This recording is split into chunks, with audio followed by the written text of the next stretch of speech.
بسم الله الرحمن الرحيم. الرحمن علم القرآن خلق الإنسان علمه البيان. الشمس والقمر بحسبان والنجم والشجر يسجدان والسماء رفعها ووضع الميزان ألا تطغوا في الميزان وأقيموا الوزن بالقسط ولا تخسروا الميزان. والأرض وضعها للأنام فيها فاكهة والنخل ذات الأكمام والحب ذو العصف والريحان. فبأي آلاء ربكما تكذبان؟ خلق الإنسان من صلصال كالفخار وخلق الجان من مارد من نار. فبأي آلاء ربكما تكذبان؟ رب المشرقين ورب المغربين. فبأي آلاء ربكما تكذبان؟ مرج البحرين يلتقيان بينهما برزخ لا يبغيان. فبأي آلاء ربكما تكذبان؟ يخرج منهما اللؤلؤ والمرجان. فبأي آلاء ربكما تكذبان؟ وله الجوار المنشآت في البحر كالأعلام. فبأي آلاء ربكما تكذبان؟ كل من عليها فان ويبقى وجه ربك ذو الجلال والإكرام. فبأي آلاء ربكما تكذبان؟ يسأله من في السماوات والأرض كل يوم هو في شأن. فبأي آلاء ربكما تكذبان؟ سنفرغ لكم أيها الثقلان. فبأي آلاء ربكما تكذبان؟ يا معشر الجن والإنس إن استطعتم أن تنفذوا من أقطار السماوات والأرض فانفذوا لا تنفذون إلا بسلطان. فبأي آلاء ربكما تكذبان؟ يرسل عليكما شواظ من نار ونحاس فلا تنتصران. فبأي آلاء ربكما تكذبان؟ فإذا انشقت السماء فكانت موضة كالدهان. فبأي آلاء ربكما تكذبان؟ فيومئذ لا يسأل عن ذنبه إنس ولا جان.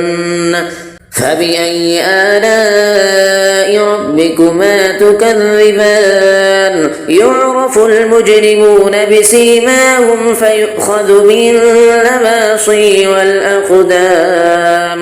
فبأي آلاء ربكما تكذبان؟ هذه جهنم التي يكذب بها المجرمون يطوفون بينها وبين حميم آن. فبأي آلاء ربكما تكذبان؟ ولمن خاف مقام ربه جنتان. فبأي آلاء ربكما تكذبان؟ ذواتا أفنان. فبأي آلاء ربكما تكذبان؟ فيهما عينان تجريان فبأي آلاء ربكما تكذبان فيهما من كل فاكهة زوجان فبأي آلاء ربكما تكذبان متكئين على فرش بطائنها من استبرق وجنى الجنتين دان فبأي آلاء ربكما تكذبان فيهن قاصرات الطرف لم يطمثهن إنس قبلهم ولا جان فبأي آلاء ربكما تكذبان كأنهن الياقوت والمرجان فبأي آلاء ربكما تكذبان هل جزاء الإحسان إلا الإحسان فبأي آلاء ربكما تكذبان ومن دونهما جنتان فبأي آلاء ربكما تكذبان مدهامتان فبأي آلاء ربكما تكذبان فيهما عينان نضاختان فبأي آلاء ربكما تكذبان فيهما فاكهة ونخل ورمان فبأي آلاء ربكما تكذبان فيهن خيرات حسان فبأي آلاء ربكما تكذبان حور مقصورات في القيام فبأي آلاء ربكما تكذبان لم يطمثهن إنس قبلهم ولا جان فبأي آلاء ربكما تكذبان متكئين على رفرف خضر وعبقري حسان فبأي آلاء ربكما تكذبان تبارك اسم ربك ذي الجلال والإكرام صدق الله العظيم بسم الله الرحمن الرحيم ياسين والقرآن الحكيم إنك لمن المرسلين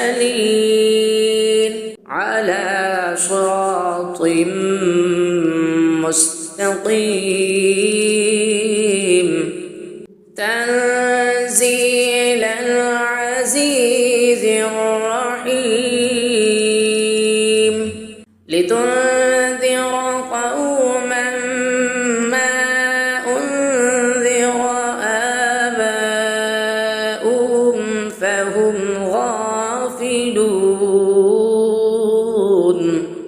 لقد حق القول على أكثرهم فهم لا يؤمنون إنا جعلنا في أعناقهم أغلالا فهي إلى الأذقان فهم مقمحون وجعلنا من بين أيديهم سدا ومن خلفهم سدا فأغشيناهم فهم لا يبصرون وسواء عليهم أأنذرتهم أم لم تنذرهم لا يؤمنون إنما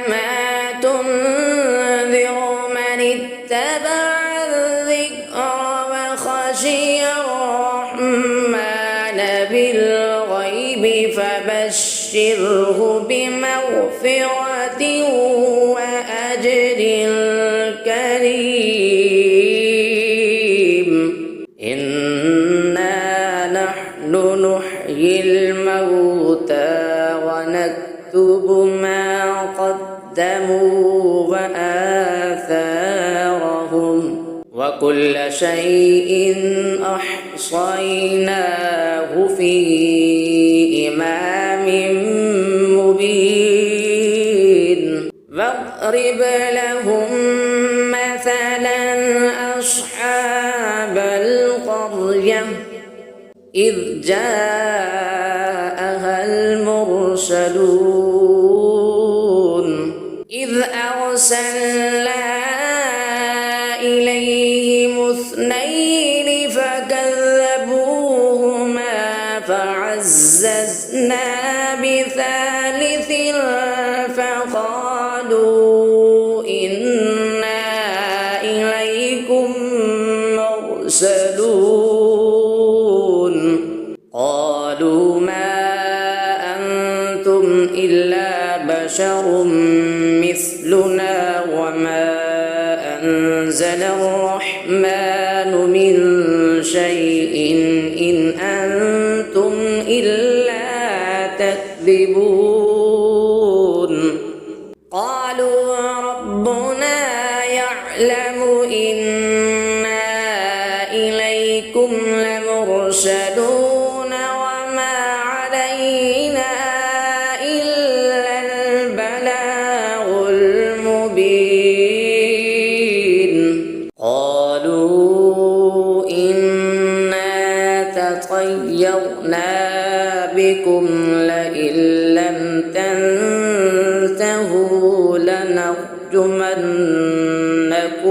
وليمسنكم منا عذاب أليم قالوا طائركم معكم أئن ذكرتم بل أنتم قوم مسرفون وجاء من أقصى المدينة رجل يسعى قال يا قوم اتبعوا المرسلين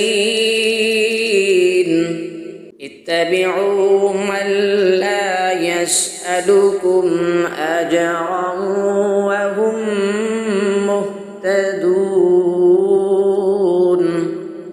وما لي لا أعبد الذي فطرني وإليه ترجعون أأتخذ من دونه آلهة إن يردني الرحمن بضر لا تغن عني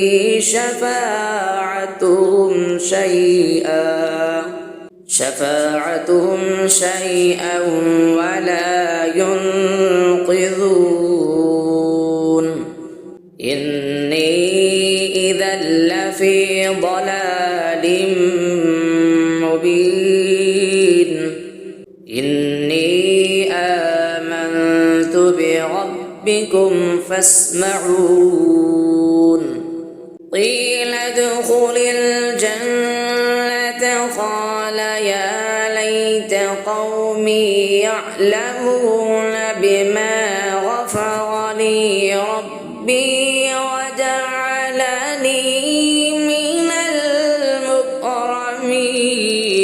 المكرمين وما أنزلنا على قومه من بعده من جند من السماء وما كنا منزلين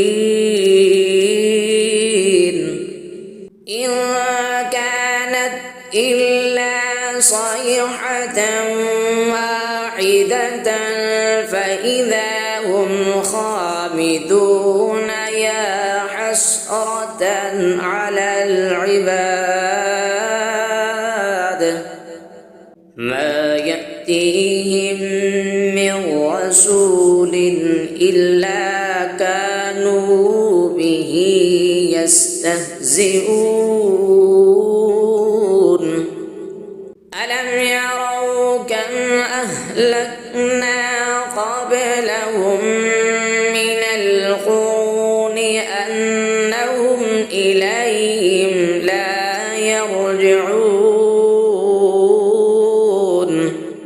وإن كل لما جميع لدينا محضرون وآية لهم الأرض الميتة أحييناها وأخرجنا منها حبا فمنه يأكلون وجعلنا فيها جنات من نخيل وأعناب وفجرنا فيها من العيون ليأكلوا من ثمره وما عملته أيديهم أفلا يشكرون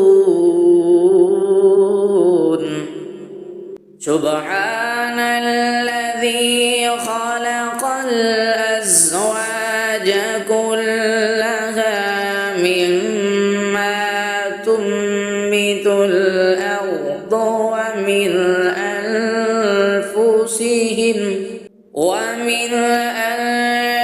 أنفسهم ومما لا يعلمون وآية لهم الليل نسلخ منه النهار فإذا هم مظلمون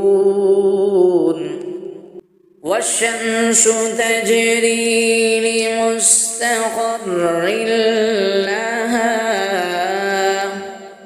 ذلك تقدير العزيز العليم والقمر قدرناه منازل حتى عاد كالعرجون القديم لا الشمس ينبغي لها أن تدرك القمر ولا الليل سابق النهار وكل في فلك يسبحون وآية لهم أنا حملنا ذريتهم في الفلك المشحون وخلقنا لهم من مثله ما يركبون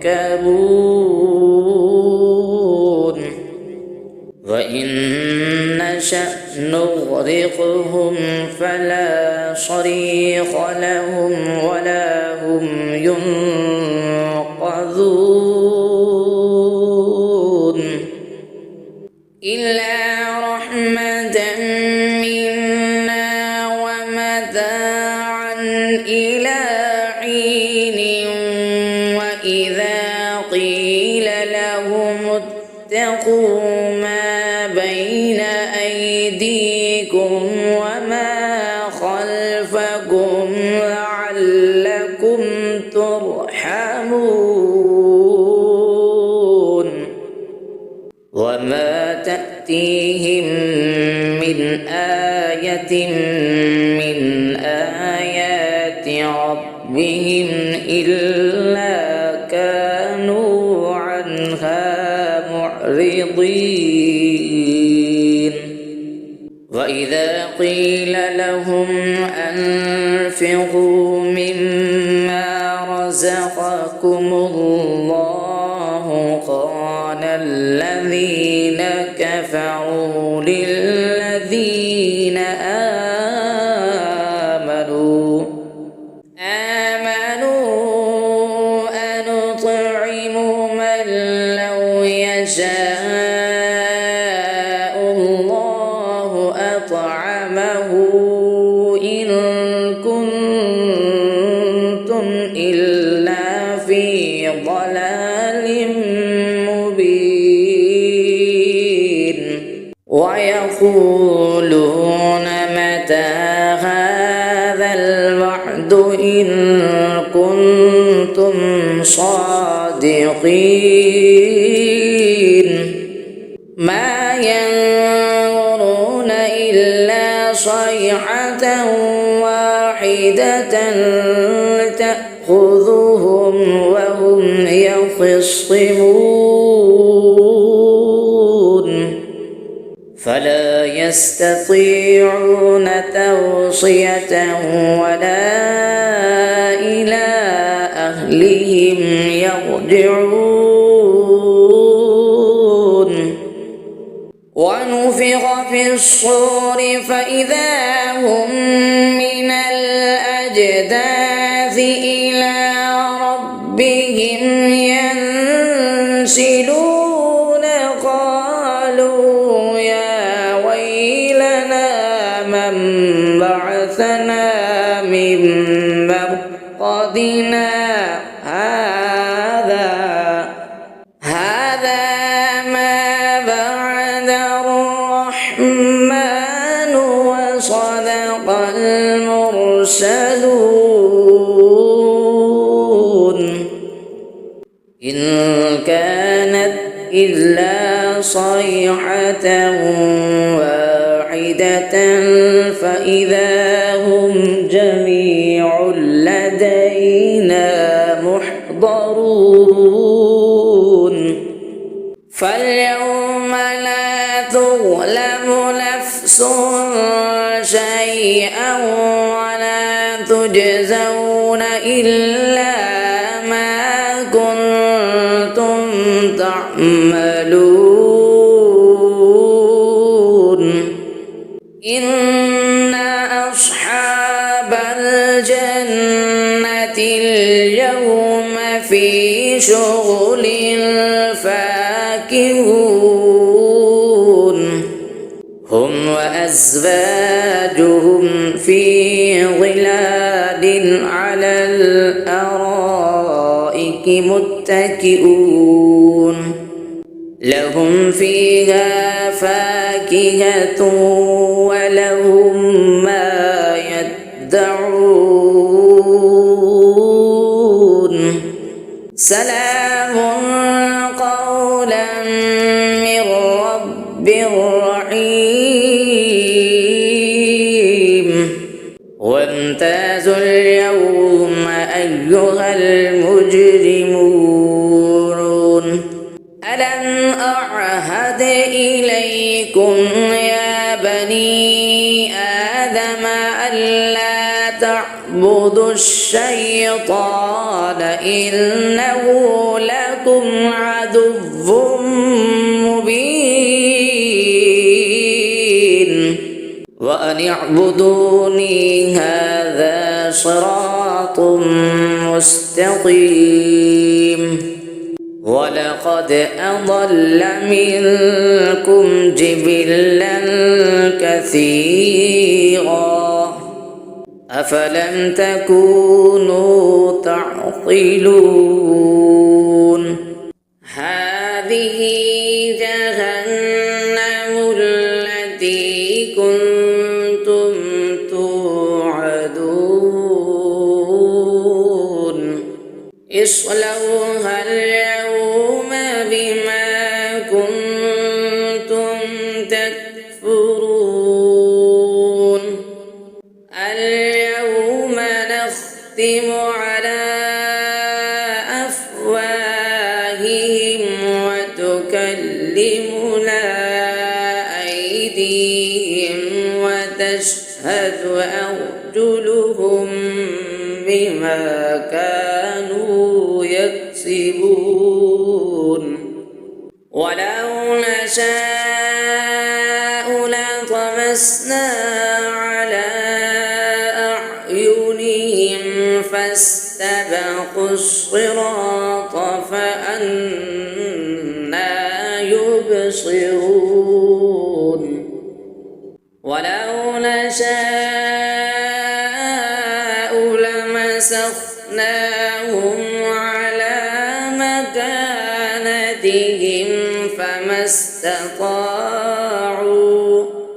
فما استطاعوا مضيا ولا يرجعون ومن نعمره ننكسه في الخلق أفلا يعقلون وما علمناه الشعر وما ينبغي له إن هو إلا ذكر وقرآن مبين لينذر من كان حيا ويحق القول على الكافرين أفلم يروا أنا خلقنا لهم مما عملت أيدينا أنعاما فهم لها مالكون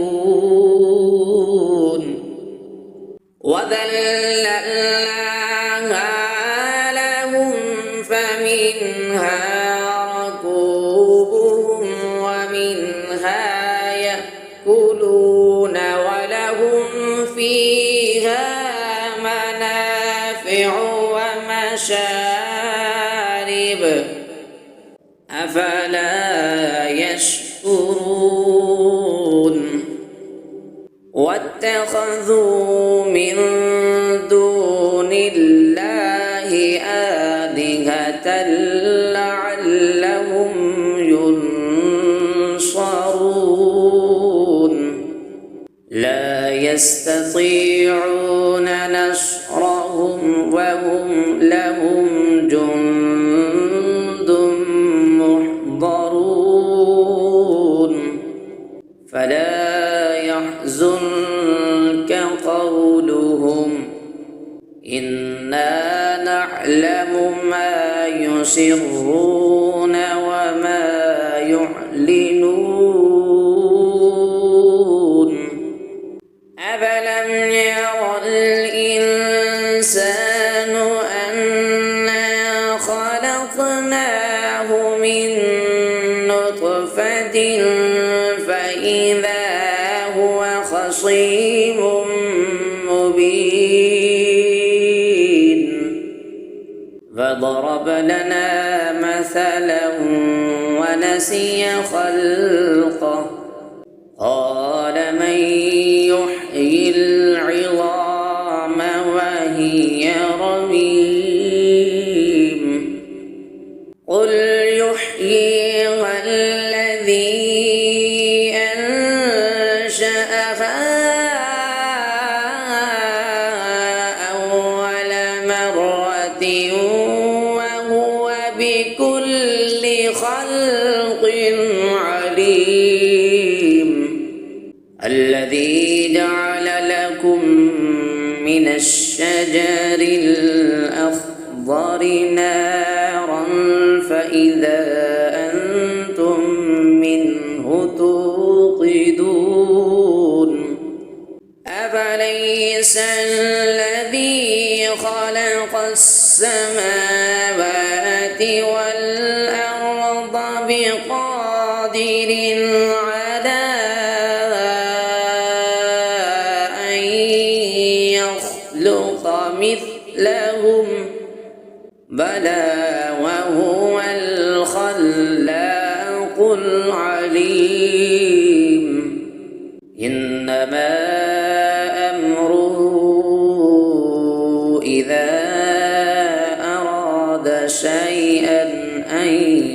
يقول له كن فيكون. فسبحان الذي بيده ملكوت كل شيء وإليه ترجعون. صدق الله العظيم.